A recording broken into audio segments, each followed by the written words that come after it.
Hi, hello, and welcome. This is not a booktube channel. I mainly do music reactions on here, but I am starting to branch off.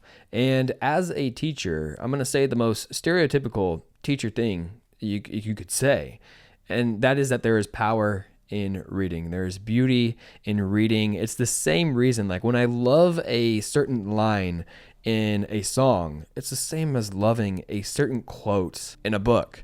And I recently just finished reading The Life Impossible by Matt Haig. And although this is not even close to my favorite Matt Haig book, there are still beautiful quotes in here that I think just reveal a part of the human existence, or at the very least, put it into such an artistic way that it makes it feel fresh and new. Just a quick warning here, I'm not going to give away everything in this book.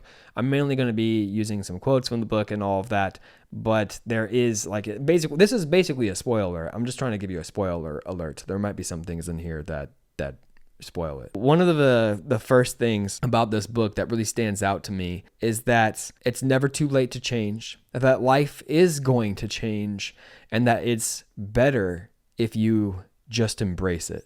So many of us, I think, can relate to what it feels like to get stuck in a rut and become too familiar with the mundane and just basically get like too complacent in just that day-to-day grind, and nothing feels big, nothing feels meaningful.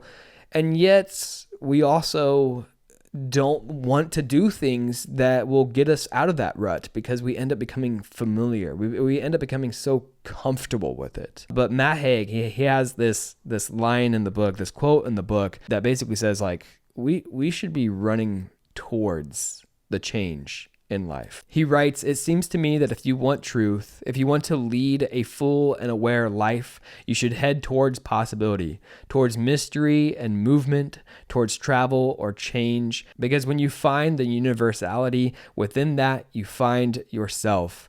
Your ever-moving self. You arrive at the act of leaving, of staying open, always to the possibility that the simple things we tell ourselves may all be wrong." I absolutely love this quote from the book because I highly value keeping an open mind, and I also resonate with, that paradox of wanting to be comfortable but also having the experience that when we get out of ourselves, when we open up ourselves to what might be different, what might be new, what might be challenging, is where we truly discover who we are and who we want to be. And I also am just somebody that thinks that if you stay stagnant, then you're never growing. And I think a lot of us want to stay stagnant though, because we're so afraid of the unknown.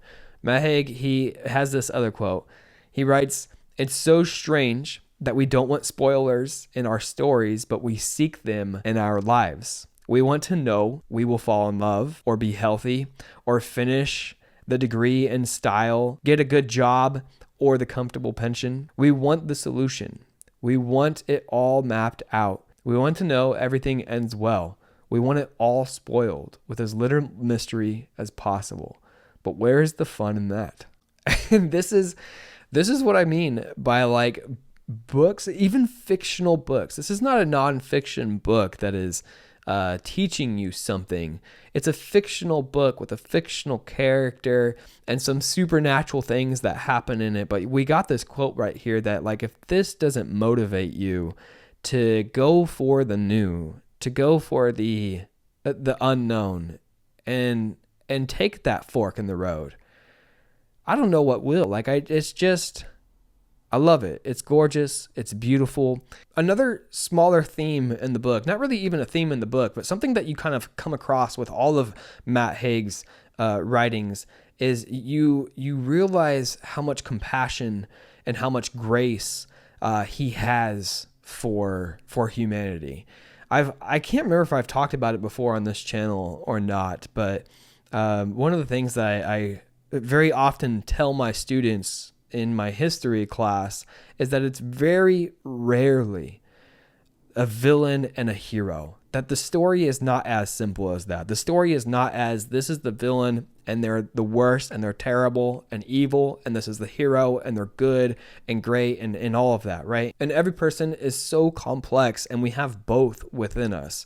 We have both the good and the bad. There's a great quote in the book that describes this. It's when the main character is able to see into the mind of the villain, and not even just into the mind, but really like understand the villain at a fundamental level. And this is how the character describes it. He was full of pride and shame, ego and insecurity, cold and heat, fear and determination, apathy and passion, reservation and impulsivity, everything and nothing.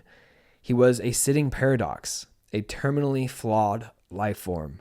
He was, in short, human. That almost, just like reading that right now, it almost just brought tears to my eyes. I love it so much. It's far too easy, even in politics.